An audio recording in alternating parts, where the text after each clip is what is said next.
We'll be racing, but not quite yet. Now we are, and the final race of the year gets underway with a very good start for Jonas Reed, and in fact the two behind are going to be side by side as they arrive at Primera Corner, with Kuba Śmiechowski just about getting the shout over Jamie Chadwick. The rest of them flood their way through the first sequence of 3 corners that are in quick succession here. La Gauche corner, where the drone is right above, and then this tricky left-hand kink that leads them onto the back straight.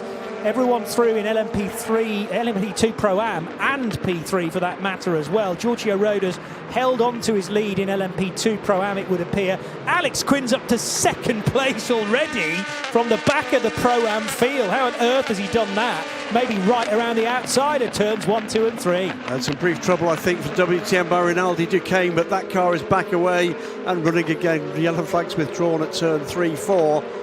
But other than that, a reasonably clean start. But yes, spectacular progress from Alex Quinn.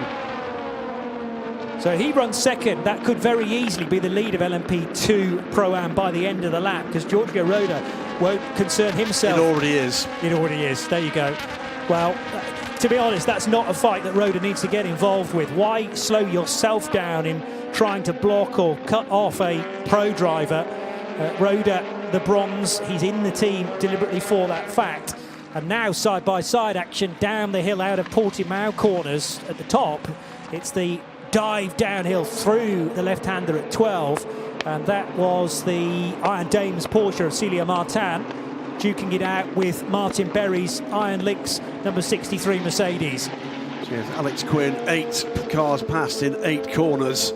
Remarkable start to this race. He's now tucked in behind teammate Théo Pourchaire, heading to Peugeot in the hypercar deal for 2026. Théo and Alex Quinn matching up beautifully with that. Julien Henrion's already into the pits. Is that something he needed to serve, or is that a genuine problem? No, that will be him switching the driver. Already? Yeah, okay, so don't even wait for a virtual safety car. Just get out of the car and start to burn the bronze time. There is some sort of incident at the first corner where double waved yellows. The 57 car, it is. There it is. Takeshi Kimura. So a couple of cars have had mildly rotational moments.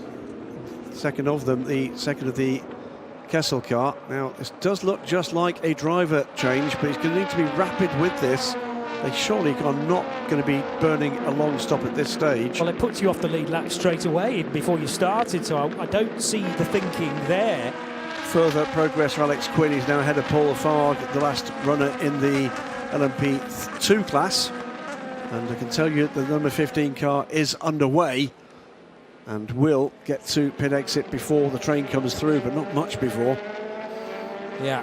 Well, they'd obviously worked out how long it was likely to take. They did take the opportunity to put a bit of fuel in that car, and Michael Jensen has taken it over. So he will rejoin at the back of the field, but crucially still on the lead lap, still on the lead LMP3 lap as well. The calculation could well be here, but if you still do get an early safety car, a virtual safety car, you get the wave by. Yes.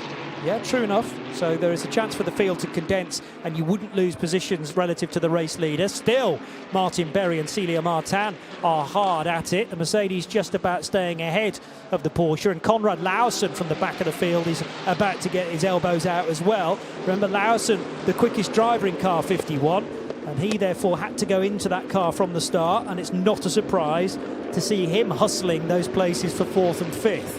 He's making his way up the order as of 2. 2, of course, we said is Alex Quinn. So pushing hard at this stage, everybody. A couple of minor incidents, but no major dramas at this stage. But Alex Quinn's put that to good use. Here's Konrad Lausen down the inside of Celia Martin. Left his braking very, very late, but was then visual just beyond the B pillar for the French woman. And more hopscotch. That is still Alex Quinn. Yeah. Théo Pourchaire has already dealt with the number 30 Duquesne team car. Side by side between M Racing and DCAR Engineering's Ginetta. Which way is this going to go? The answer is, it is the Ligier, the 68 car, that goes by Stefan Trebordini ahead of Antti Ramo. And PJ Hire under pressure here. Georgios Kolovos making great progress. Maybe PJ made a slight error coming out of the final corner, because I'm surprised at the speed differential between those two cars as they headed onto the main straight. You can draft in these cars, even though they're very much dependent on the aerodynamics. If you tuck in behind on the long straight, that will give you a significantly more kph at the top speed, but PJ still very much with Kolovos to try and get back past again before he disappears up the road. Means they'll be looking to do a quick driver change. Here is the lead battle coming through traffic. Opportunities here, excuse me, here for advancement. Absolute madness down towards Tora Vit, because this is the first time that the leading gaggle are going to have to catch traffic, and the problem is that the GT3, the LMGT3 field hasn't really had much of an opportunity to spread out. We're only 12 minutes into the race around this relatively short circuit, so having to look out for one another, and this is where the bronzes really do earn their corn, because they're having to have a sixth and sometimes seventh sense to know where everybody is behind them. Alex Quinn has climbed out of that car in for Kreitel and Dudis in. Also in, John Falb. Now, that's not what we were expecting. John is, of course, the bronze in that car. Yes. So it's Jonas Reed leading. They'll be maybe saving some Théo Pourchaire time for later. Expect to see Matthias Kaiser. That is side-by-side contact around the outside of the Duquesne team, number 30. And that's ripped the mirror off the number 66. Watch to the left. Yeah, that was contact. And those mirrors known to be... We are going full course yellow in 10. Clement Mateur, did he take the lead at this point following the TF Sport Corvette? They're side by side there. So I think it was coming out of La Gauche corner, and at that point was the spin for Torsten Kratz, which I'm sure we saw at the time. I must have been looking the other way. We didn't see that fine. live. This is the impact between the 66 and the 57 that sent Takeshi Kimura around, and that's under investigation. So that was the secondary wave of cars, really, that involved Torsten Kratz, and still don't know for sure whether... We're back to green flag racing, by the way, and that's a change to the lead. So whether Torsten Kratz was involved on his own or helped along by that. Anyway, change of lead. Where are you talking about? In what category? Overall. Oh, so Gray gets ahead of Reed. Yes, he does. On the restart, Ollie Gray coming up the hill. And bear in mind, he started 5th. So in the colours of Mark VDS, the VDS Panis racing car leading the championship, and has now made short work of Jonas Reed in the number 9 car. Ollie Gray now almost 5 seconds to the good from Jonas Reed, with Ken Bolabasi now 3rd place for Nielsen Racing. A strong start from the 24 car. Giorgio Roda, Giorgio Kolovos, PJ Hyatt still line astern in LMP2 Pro-Am. Scott Noble goes up the inside of Horst Felbermeyer, who's aboard the number 60 Proton competition Porsche this weekend. Well, Felbermeyer had overtaken, I think, both of these into the first corner, and then out on the exit, like you say, Scott Noble got back in front, but that was a phenomenal overtake from Horst. They had to just check to make sure it wasn't the pro in the car, number 60. But it was otherwise a standard stop, but like you say, only half an hour in. Now there's a slow running car, one of the APR entries. That looks like a puncture as well, maybe on the right side. Oh, way up in the air there for Celia Martin. Caught way too much curb, and the car doing a slight wheelie as it worked its way through Primera corner. She caught it nicely, actually, and hasn't let it phase her, but she's lost ground on the car she was battling with. It's the 25 car that is on pit road with Matthias Kaiser. Let's have a look at this again, see how much air Celia Martin took. Oh, caught the sausage curb. But front wheels, possibly 3 wheels, all 3 tyres off the road. Should have felt that. Too right. Yellow's at turn 1 as well, and that is the 30 car in trouble. It's in the barrier. And that is in the barrier, and that is going to require an intervention. Now, what is going on here with the 25 car as well? So Benji Pedersen in the wall, I'm afraid. 25 did seem to be down 25 on one side. is going into the garage. So it's not just a puncture. Therefore, if it is down on one side, maybe a suspension Virtual issue. safety car is coming. Oh, that was major lockup. To what happened there? Did he just get too deep into the corner in traffic? Was there a failure? There was some retardation, but if it's not slowing equally on both sides, then that can be the result. And thankfully, there's a lot of recticel barrier there before you get to the tyres, but Benjamin Pedersen just cannot really explain that, throws his hands up in the air, but does acknowledge to the marshals that he feels okay at this stage. Virtual safety car it is. It's double yellows at turn 1 to protect the incident site even further. Let's explain again. We've got growing audiences for endurance racing and for the European Le Mans Series. Virtual safety car is effectively, at this point, a full course yellow procedure, but with the pit lane open. And the pit lane will stay open, as you see once again, Benji Pedersen going off at pretty high speed there. After the safety car is scrambled, and it will be, the pit entry will close. So effectively at this point, race director Eduardo Freitas will allow at least 2 laps for every car to have an opportunity to pit. And one of the first to take that opportunity is our race leader, Ollie Gray. He's going to stay aboard the 48 car. Green flag, and away we hear the engine notes rising. I think Ollie Gray has gone. He certainly has. And let's wait and see just exactly what. So gap behind safety car, 3 seconds. Let's see what that's going to translate to as they cross the line. I think that was by design, that Manuel Espirito Santo wasn't quite on the boot lid of the Porsche of Celia Martin. Ollie Gray's not even in the shot. No, well, no, because they're all wedged in behind Absolutely. those GT cars. But I think, as I say, just holding back Manuel Espirito Santo just to then get the hammer down and have the space. There was a touch there between the leading Corvette in LMGT3 and the Aston Martin. So they were nose to tail with possible slight damage. But Hiroshi Koizumi rode the storm. And Clement Matter, who has led the category, is going to try an audacious manoeuvre down the inside, hip and shoulder check, and he's still not quite got there. Look at Celia Martin up the inside as well. She was looking to take advantage there, wasn't quite in the window. But Hiroshi Koizumi is trying to have none of that, but I'm not sure he's going to get much of a choice. The position's changed there, but is he going to go back? Martin all over the back of the Corvette, and here comes Jamie Chadwick. Do they all still have their door mirrors is the next question. Looks like the Corvette's held on to it as the Corvette and the Porsche, Koizumi and Martin, arrive at the Portimão sequence of corners absolutely together. The Horst Feldbermeyer is going to get 10 seconds added to the next pit stop, 4 and 1 penalty point. That's a full course yellow infringement. Celia Martin staying out the way of the flying phalanx of Oreca's trying to make their way through this traffic.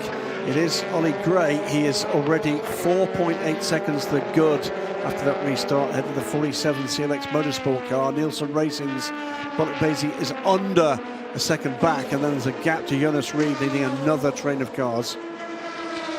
Over the line go various runners in different categories. So much mixed up this field is now after only 51 minutes of racing, and now there's an issue for the 22 United Autosports car, which has no pace at all on the main start-finish straight. So what's happened there? Is that another puncture? Difficult to tell, actually. So. I don't think it is. He moved out of line immediately towards the pit wall, and I thought, again, just maybe for the team to have a look, but it's worse than that. And that is Manuel Maldonado, and is dropping down the order. So Maldonado. Oh, that was a hit there. That was the DKR car and the Proton car making contact, the hairpin, and that's allowed the GT cars behind to get into it again, and Koizumi get alongside and by the Aston Martin a second time. Double yellows at turn 3. Now a spin coming out of turn 8 as well for a DKR liveried car. That was the P2 car. So that's Kolovos. If Manuel Maldonado is stopping, might well have to be a full power reset here. Let's hope that's all that's required. Where was he there? Here's Matter. Turn 4. Okay. Okay, so it depends where he is in relation to the racetrack, but... So I think there was... Contact here, you think? Yes. Well, yes, there was. It was right rear of the DKR car to the front, and we've got a safety car. That'll be for Manuel Maldonado at least, and possibly for number 3.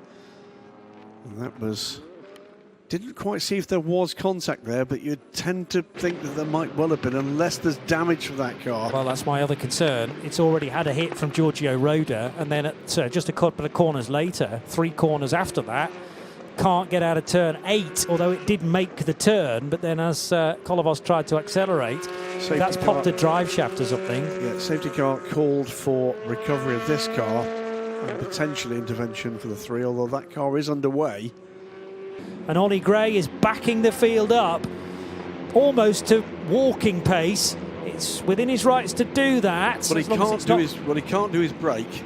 Yeah. But he can choose when to get the power in, and away he goes now. It's not quite the advantage he held at the end of the last safety car, but it's not bad. He's not caught Manuel Espirito Santo napping, but he's certainly got a few car lengths in hand here, and if anything, pulling away with Espirito Santo, with Bolognesi just behind him. So it's the 48 from BDS Panis Racing fending off the 47. Bolognesi got at the inside, and I think has got second place there. So Bolognesi, we reckon, now up to second place. He is. Yeah, in the 24 Nielsen racing car, and ahead of CLX's Orica. So Gray away and gone, we can sort of assume, purely because of the speed that Gray was able to display in the opening part of his stint. But Bolognesi and Espirito Santo are much more evenly matched. Jonas Reed wants to try and hang on to their coattails if at all possible. And then Ryan Cullen, Jamie Chadwick and Paul Lafargue for Vector and the 2 sister EDEC Sport cars. There is the 43 of Kuba Śmiechowski, currently running in 8th place. And Śmiechowski has behind him the LMP2 Pro-Am leader, one of our camera cars this weekend, with PJ Hyatt driving Spike. So PJ leading Pro-Am from Giorgio Roda, but Roda's right on his tail as well. 2 points to mention as we've got Celia Martin getting alongside Clement Mathieu, and I think she's going to get this position. A little bit of a kiss side by side between the 2 cars. She takes that position. Great move from Celia. It's been a change of lead. Had a moment, no, she had a moment, and the place is going to be changed back again. There was just a little wiggle from the Porsche, but again, that could have been a heck of a lot worse. And here comes Martin Berry with the forward momentum in 4th place, but in the draft of the Aston Martin, Celia Martin looking the more likely to get back in front of Matter. She's going to go straight away, and I think she's going to make it back again. Meantime, change of leaders who went back to green flag racing in LMP3. M Racing, Stefan Trebardini passes the Select Motorsport car of Paul Lancher. And also, we've got the incident involving the 77. That's Giorgio Roda and Georgios Kolovos in the DKR car. No investigation necessary. Martin Berry swept around the outside of Clement Matter, coming out of turn 4, so he's now up to 3rd position. Michael Birch is right there as well. Yesterday, by the way. Absolute pleasure. Invoices in the post. It's slowly returning. New fastest lap of the race, and this is a pass. Is this a pass forward from PJ Hyatt? He goes to the outside and goes around. And it is PJ Hyatt to the lead of LMP2 Pro-Am. Benji Petterson is going to get a drive-through penalty for overtaking off track. A bit late for that. He's a little further off track than he intended, I'm afraid, in the move that ended his race here, with a Duquesne team car going around the outside and ripping out the mirror from the 66 car in doing so. So that was called for overtaking off track. There is a 4-way shuffle that has just about worked for the number 10 car. Still in the hands of Ryan Cullen, by the way, so Ryan's in spirited form. Here's Jamie Chadwick on the charge back. She's also trying to put a move on Jonas Reed and does so. And Jonas is straight under pressure from the 43 car. So that's 2 places lost. It's in brutal 3 corners. there at turn 1, isn't it? How you can just get offline and you get dive bombed, and then you're offline, and you can never quite get it back. You're getting, as they come down here into, I think this is the spot coming down into turn 1, just round the outside there on Jonas, and Jonas is still in the hunt there. He's back up the inside, but he can't quite make it stick. He gets pinched off, and then Jamie just dives up the inside. Opportunistic move as she's coming through here down into turn 3, excuse me. And gets it.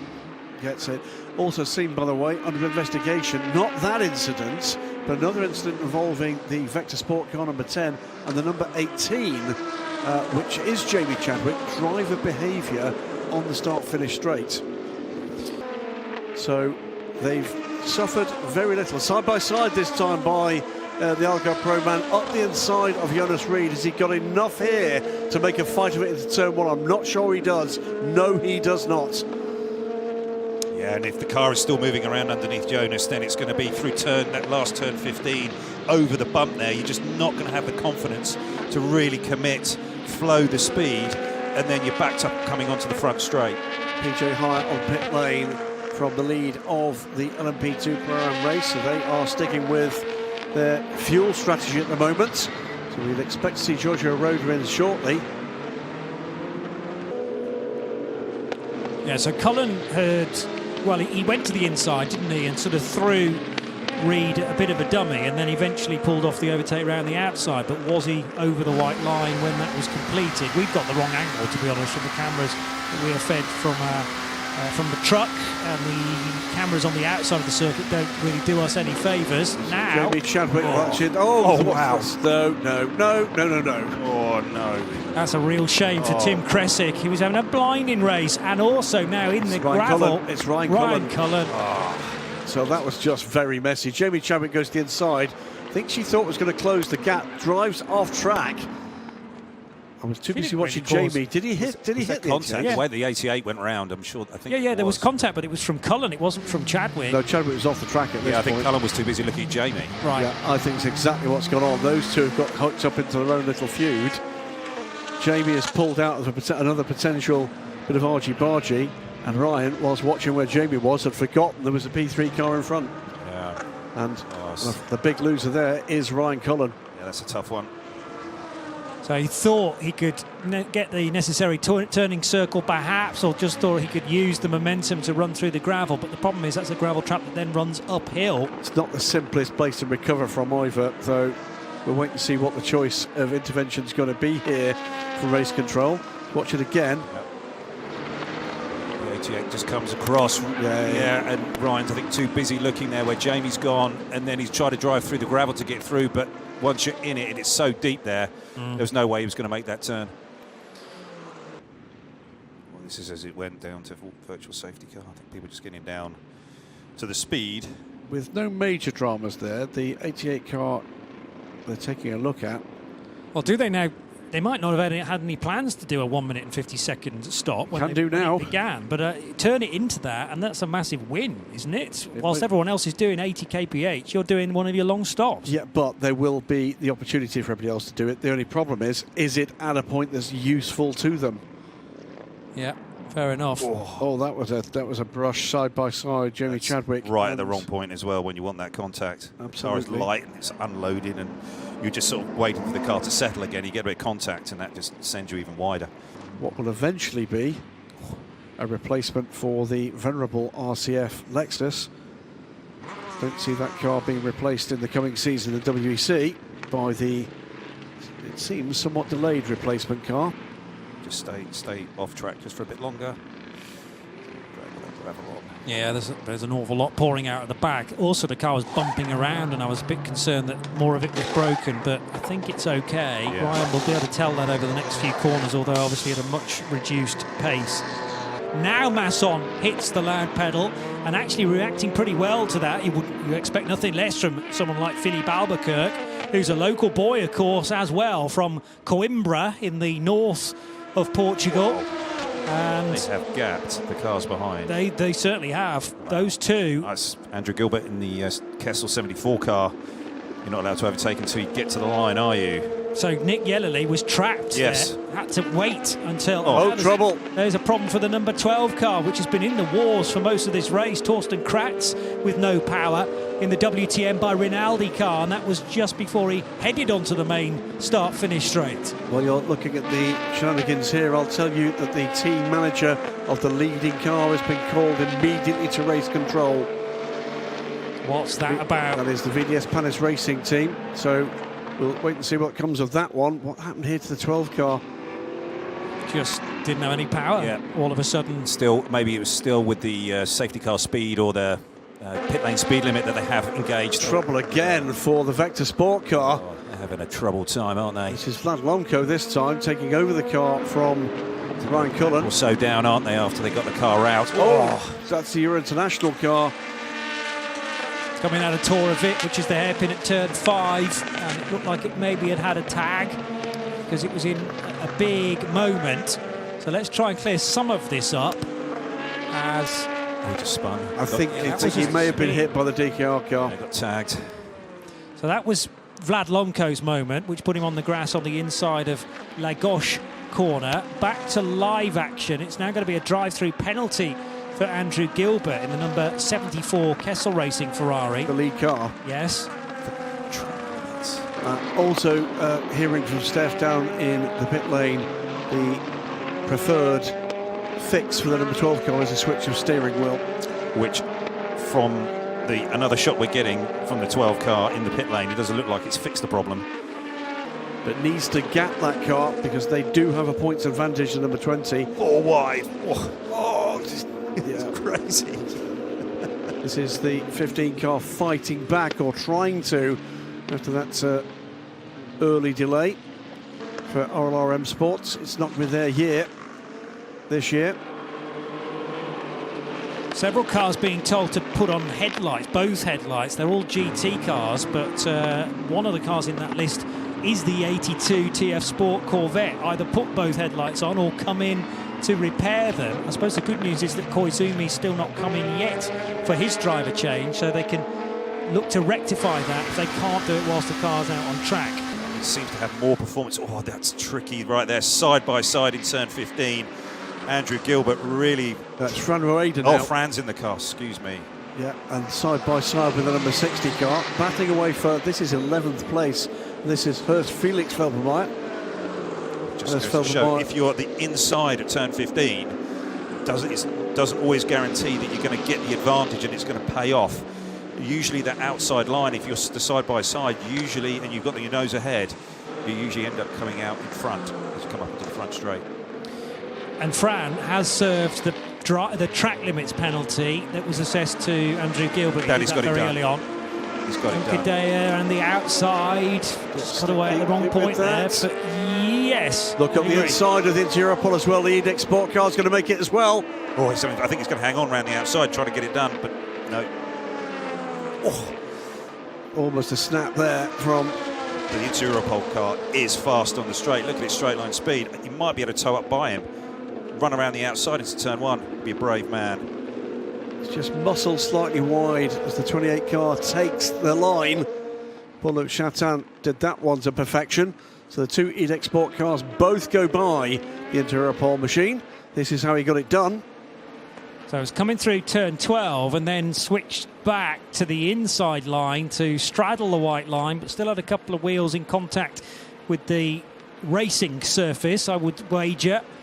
And the nice thing about the final sector here at Portimão is it swings left and right and left and right, and you might not have the advantage through all of those corners, but Juncker knew precisely where to put his car to be on top at the end. I think Danny could just turn in with that little bit more confidence in the rear of the car. When you're running a slightly lighter downforce setup, the rear of the car can get a little bit edgy on the way in. You can start chasing it, and I think that's really where that setup difference has paid off for Danny.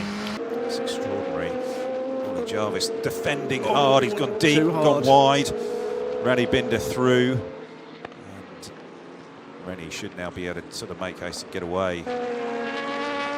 And that's Ollie Jarvis under pressure from Ben Cameron. 99 car is going to pounce here as they come down into turn 5, and Dane is going to get it done. Didn't he just? Yeah. Now this is what Dane Cameron needs to do. He needs to put cars between himself and his pursuer. You can see in the background the number 20 car. Now, all of a sudden, with that move, there's progress made. Yeah, there is. In terms of the points difference. Cameron needs to get to the front of this field. 16 points, I think, was the difference at the start of this race, and there's not 16 points difference on track right now. It's funny how just a couple of moves can really get your confidence back. Oh, Ollie Jarvis. He's two Ollies, isn't it? It's Caldwell. Bombarded. Caldwell versus Jarvis. Love this. As they come up to turn 13, Ollie Jarvis has just managed to get the advantage back there, but that was really nip and tuck. The two of them giving each other respect, giving them racing room, yeah, great side-by-side action. Yeah, Ollie Caldwell capable of really strong performances in LMP2 cars. When you look at the plethora of cars that are out there on track, this battle rages on. 74 car getting a little bit wide there in the mid-corner, 63, snatching the place through the exit of turn 13. Yeah, good move there from Morgan Hannafin in the AMG from Iron Lynx. Absolutely right. I mean, at the moment, in all sorts of ways, rule makers in motorsports get pretty rough treatment. It's got to be said, between initially SRO and the FIA, the development of the GT3 platform has been one of the major successes in world motorsport in the last couple of decades. Oh, that's a send up the inside. 82 TF Sport, brilliant stuff. And will Patterson be able to get back up the inside through the exit of turn 11? He will not. That's a lovely little move up in turn 11. There we go. Oh, 34. Trouble for the 34 car. That's not the championship contending car. 34 car is in the hands of who at the moment? Pedro Perino. Okay, that car is running very slowly on track. Now, is he able to get that car back to the pits? Coming over the rise into Tora Vip at the hairpin at turn 5. He sensibly drives off the circuit. Very nearly. I think he's going to drive. No, he can't get to a place of safety from there. So looks like he's going to try and get the car back. It's moving. Off track. It's not as bad as, for instance, Manuel Maldonado's issue in the 22 United earlier on. And there was another car as well that was on semi-limp mode, but at least it's got up the hill, approaching turns 7 and 8. But something clearly not right, and all of a sudden the mechanics kick into life at Inter-Europol competition. As Graham says, the 43 is the bigger concern at this stage, because that's running second and only 16 seconds away from Esteban Masson, the race leader. In comes our race leader, number 48, so the opportunity for advantage to be drawn is ticking down right now. Critically, though, that means 48 comes in latest, so if there is a long safety car in this stint, they might... They're the ones who will draw most advantage. They'll also be the ones who need a shorter splash. Exactly, right at the end of the race. So this is looking good, is it not, for the VDS Panis Racing team. Their main contenders need to finish ahead of them, and the team are about to go to work in what will be the penultimate stop. 135s, 136, 137 the last time around, so he's dropping speed consistently. Remember, he was 20 seconds quicker on pit lane than the other cars. That can only really be a tyre choice, and it looks at the moment to be the wrong tyre choice. Here's James Allen looking to get up the inside. There's a big squeeze there. Vazevier, he goes around and will take that position, I think. Yeah, we'll seal it at the top of the hill at Portimão, but not for the first time. Someone trying to hang it out around the outside through the kink at Craig Jones corner, turn 9, and made it work. So another place lost for Mathieu Vaxivière, and 1 or 2 down at AF Corsa must be not quite ruining that decision. I don't think they've got any tyres left, actually, or maybe they're keeping their best set for the final run to the flag. So this was one of those stints that Vaxivière just had to grit his teeth and come out of it as best as possible. It's going to be Charlie Eastwood versus Michel Gatting for the pace of these two cars at the end of this race. Third place car, a minute back from this pair. Conrad Lauersen coming round. He pits as well. So they're all on identical strategies. These two have pretty much a minute's advantage on the third place car. Who's going to get moving first? The Danes move first. Where is the Corvette? It's further back down towards the end of the pit lane, and it's going to get rolling before the Porsche gets to the end of the pit lane. This is the gap then between the two cars that came in from the lead. Lilu Wadu moves through into the lead of the race, but does require another stop. 77 and 83, and that is another change. The 83 dropping back down the order. Just a hot knife through butter for Ben Viscal. Very little defence, but I don't think he's got anything to play with now. It's got to be tyres. So it's been a frustrating day for the Algarve Pro Racing squad. On board now with Louis Delatraz as he tries to think better of it with a gaggle of GT cars coming into turn 1, but side by side with 2, 3 of them. And Wants to make sure he's seen. Yes, he'd like that win, but what he wants to do is to do it fault-free. He's got one more GT3 car ahead of him before he can get stuck in again to the task of trying to catch Matthias Besch for the lead of the class. Overall, Johnny, Charles Malaysia, 9.3 seconds, holding that gap pretty effectively to Matthias Chaubert, who is still seeing off a spirited attack from Tom Dillman. It's VDS Panis Racing that led coming into this race. They lead this race. They're therefore, at the moment, heading towards the championship. So that will feel good at this stage, but they don't want to be considering things a little too early. They'll be calling their car through each and every sector, possibly for the next 45 minutes, actually. Third, fourth and fifth together at the top of the hill. Right, GT. It's time for the Goodyear Wingfoot Award. Remember, the change this year, you decide who's the most valuable driver of the race in the classes shod by Wingfoot. You can vote right now on the @ELMS_official Instagram story and pick your choice from the offerings that have been fed to you by an esteemed panel of industry experts up and down this paddock. So have a go at this one. This is becoming something the drivers love to have, and this is be awarded on the podium at the end of the race for LM GT3, for LMP2 Pro-Am and for LMP2. So vote now on the ELMS Instagram story. And stick around, because the result of that will be declared during the podium presentation. Indeed. A little later on. Oh, very sideways for the 21 United car, and almost took out the E-Deck 28 in the process.